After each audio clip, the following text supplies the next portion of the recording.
So when we look at the view from behind the treadmill, we'll let it play at half speed. This view is a little more telling in terms of some mechanical things that we might want to address. So here we are at half speed, and we'll slow it down to about an eighth of a speed, or eighth of the speed. And the first thing we start to notice, if we take a kind of top-down approach, is if we go across and look at the shoulder height here. And so for this particular runner, we can see that there's a little bit of left lateral lean here, so that left shoulder is a little bit lower to the right, which we know if there's a problem at the shoulder height there might be some changes in the mechanics below. So we remove that. Now let's draw a line coming across to midline there. Let's readjust that one. So try and get a line right across the shoulders, perfect, to about midline.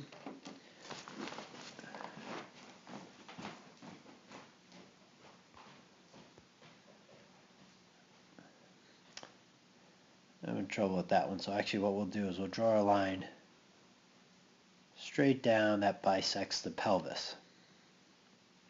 And that's going to be our midline.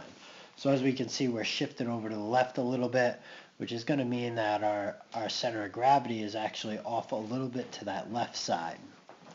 So that's obviously some type of compensatory technique for some type of mechanical flaw going forward.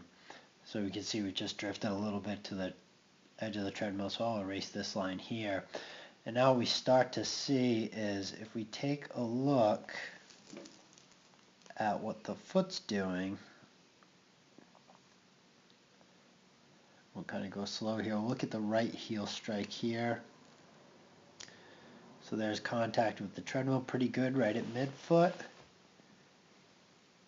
And we can see if we go back to that center line,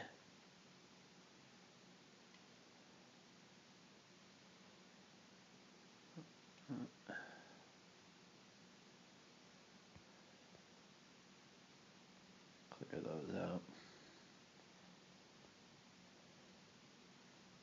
There we go. We go back to that center line. We're actually landing just even slightly to the left of our center of gravity. So that could indicate some hip weakness on the right.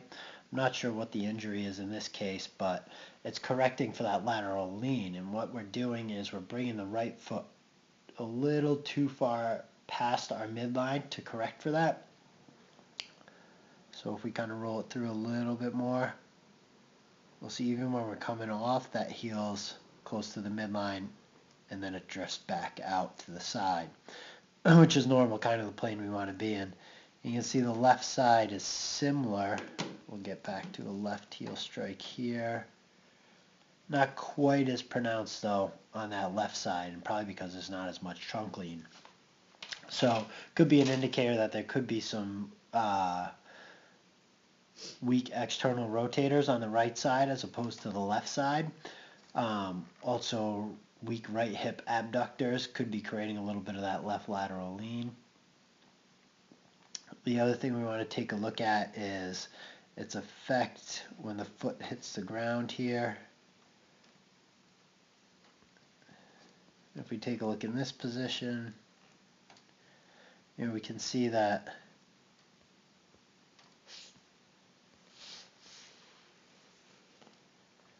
there's definitely a good amount of pronation and inversion in that case. So again, not being sure what the injury is, my initial thought would be it would be right-sided, but could be wrong. But here we see a little excess pronation, probably spending more contact time on the right side than the left in terms of the ground contact time with the ground. And that foot's just seeking out more stability. It's going to create more torsion at the knee, and then right up the line to the hip. So really, overall, a pretty good running mechanics. That slight lateral lean could be an indicator of some weak obliques or right hip abductors, but ultimately kind of affects its way down the kinetic chain. So in this case, a lot of hip strengthening would be prescribed, some oblique and quadratus lumborum strengthening to strengthen up the trunk on both sides.